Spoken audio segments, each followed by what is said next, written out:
Sign up today for a 7-day free trial at alerts.chartguys.com. Hey everyone, checking in on the cryptocurrency space. It's 9:15 p.m. Eastern, and we have the bears getting a bit of follow through. We did see the bear break of 94.70. So one by one, we're taking out support levels, and now all sights are on 9,000 psychological. So if we see a bear break of 9,000 psychological, monthly consolidation is underway. If bulls hold 9,000, in my opinion, that's a very significant sign of strength. So time is going to be a factor here as well. And what I mean by that is, if we have not broken 9,000 within a week, that's a big victory for the bulls, in my opinion. We don't necessarily have to break it on this drop. We could drop down and bounce off 93 and then just set a daily lower high at 98 and still have the bears in control looking down at that support level. But again, it's just that's the level. And I'm not doing anything personally in the cryptocurrency space until we either see a break of 9,000, and then I'll start establishing a plan for scaling in to daily oversold bounces, or I'm waiting for a daily trend change. So pretty much sitting on my hands and not doing anything as long as neither of those two things have happened. If you are bearish, you are very comfortable. The bearish opportunity for a re-entry, let's talk about the two opportunities for going bearish. The first was on the break of support. Aggressive bears went in on the break of 9,886. More patient bears went in on 9,759. If you didn't enter on either of those two levels breaking, you probably wouldn't want to chase on the way down. But there was an opportunity, the 4-hour bounce, to cool off RSI and just set a lower high. It's currently the potential of a bear flag, but this was an opportunity for bears to get another chance to reload. So at this point, short-term resistance is 95.73, the top of the 4-hour bounce. If we drop down and break the low of 9,321, we continue the 4-hour downtrend with the bears in complete control. If we hold that level and break 95.73, we'll have a 4-hour trend change. We'll just zoom out and look for a daily lower high to form. But again, that will prolong how long it may take for the bears to get that break. Right now, the bears are making their attempt to head down to the support level of 93.21. And if we have broken that level by the time I'm done talking in this video, again, pretty much bears are in full control right now on every time frame from the daily chart down to the hourly chart. And it's just a question of, are we going to punch through 9,000? Ethereum is still weak, looking down at its 163 low, 4-hour time frame, lower high being set here as well, 171.23. If we drop down and break 163.57 for Ethereum and Litecoin, there is a lack of support nearby. So I'm looking down really at the next clear level of 162. And if 162 breaks, then we're going to be looking down at 157.78. And again, bigger picture, we're looking for monthly higher lows to form. And daily oversold conditions is a good time to be scouting for the potential of monthly higher lows. But again, if we're looking for monthly higher lows, there's no need to try and catch a falling knife. If you don't like oversold bounce plays, by all means, wait for a change in the daily trend, at the very least, to have some support levels to be playing off of. ETH BTC still very weak, daily inside bar, and still in a tight range. Even if it breaks bullish, anything under 1918 is just a lower high on the daily time frame. And 1756 was the low. We dropped below that level. Haven't seen a whole lot of bear follow through, but as long as these exponential moving averages are bearish, meaning not crossing bullish, red through blue, which is 12 through 26 period, then the bears have control. Pretty much we have to see that happen for any kind of shift in momentum on the Bitcoin pairing for Ethereum. Litecoin is the weakest coin, in my opinion, out of the big three that we watch here. We're already down breaking 62.05. Actually, we're right at that level. But if we look at the 4-hour chart, we've already dropped down to lower lows. So here we are testing this support level right now. The 4-hour RSI is almost in the teens. The daily RSI is down at 26. I do have some Litecoin bids set for if things get real ugly here. And those are down in the 50s. But other than that, that is my only position and play that I'm looking at right now. And again, the weekly time frame, the RSI is now under 40. And we are breaking all nearby supports. Next support level for Litecoin, under 62. We're going to be looking down at 57.06.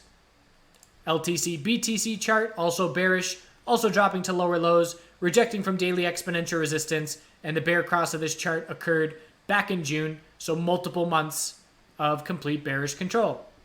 XRP USD.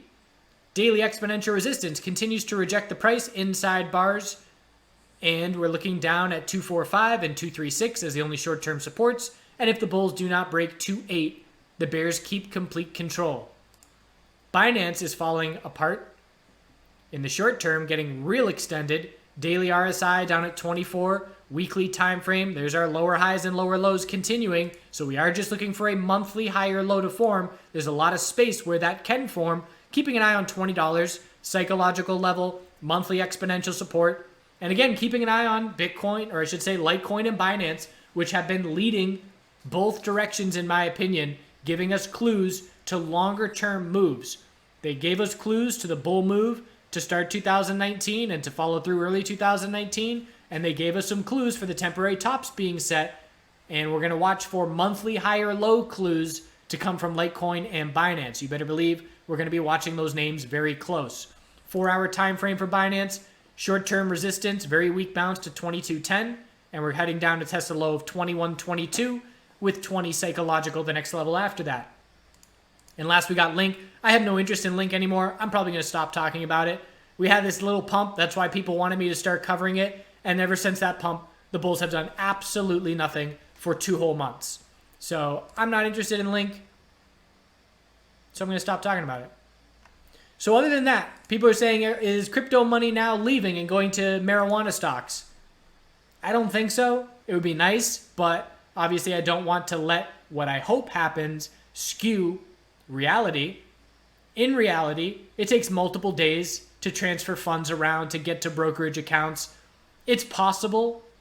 And again, if we're talking what would be a good decision, taking money out of crypto on that bull move and putting it into a very beat up MJ sector, looking for the next cycle. We're going to be looking for the MJ sector to do the same thing that the crypto sector did the past few months, and that's just bounce and set monthly lower highs, but see some decent moves.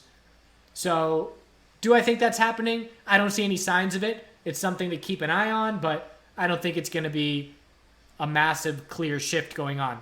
So big picture, bears are in complete control. So if you are trading bearish, there is opportunity following that trend. If you are only playing bullish in this space, patience is going to be a virtue in this current scenario. There will be a bottom fishing play potentially off Bitcoin 9,000. So that's possible to make a play off of that support. Just keeping in mind that the odds of getting stopped out would be higher than not. And if we were to drop down under, let's say, 9,200, and then we were to see it bounce, risk would be just a few $100s before getting stopped out. So that's a possible bottom fishing play. But again, I personally am going to be very conservative because there's easier setups for bulls out there in other trading sectors and in other industries. And as long as that's the case, I'm not going to be forcing trades in crypto. So I will keep an eye on things for when opportunity presents itself, because I do believe that monthly higher lows will provide significant opportunity. And let's just look at Litecoin as an example of what kind of opportunity we can expect when the monthly higher low forms. So I expect an equilibrium, as I said. So let's just say, hypothetically speaking, that 55 is where we form our monthly higher low.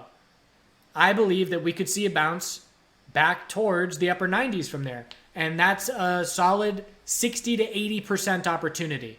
So there were times, remember, if you've been watching these videos for a long time, back in the fall and winter, I was saying when these bottoms are hit, there will be a very easy 100% move, whether it was for Bitcoin from 3.5 to 7 or Litecoin, which obviously far exceeded that 100%. But I can say the same thing. When these monthly higher lows form, I think there will be an easy 40 to 50%. And that's me being conservative. I always like to under-promise, over-deliver on everything in life. So I think that names like Litecoin and Ethereum will see 40 to 50% opportunities when the monthly higher low has been set. There is no indication the monthly higher lows have been set, but it's not the kind of thing where, like I said, I'm not giving up on this space. I'm just not trading it right now, and I'm still going to check it every day and then pick my spots and look for that monthly higher low to take place. The question is all about Bitcoin. We know the monthly consolidation and monthly equilibriums are likely on Litecoin and Ethereum. Is it likely on Bitcoin? Can't say so unless we break 9,000. Hold 9,000 through the weekend and into next week. It's a short-term victory for the bulls. Again, we will just be looking for a daily lower high if the Bitcoin bulls show up.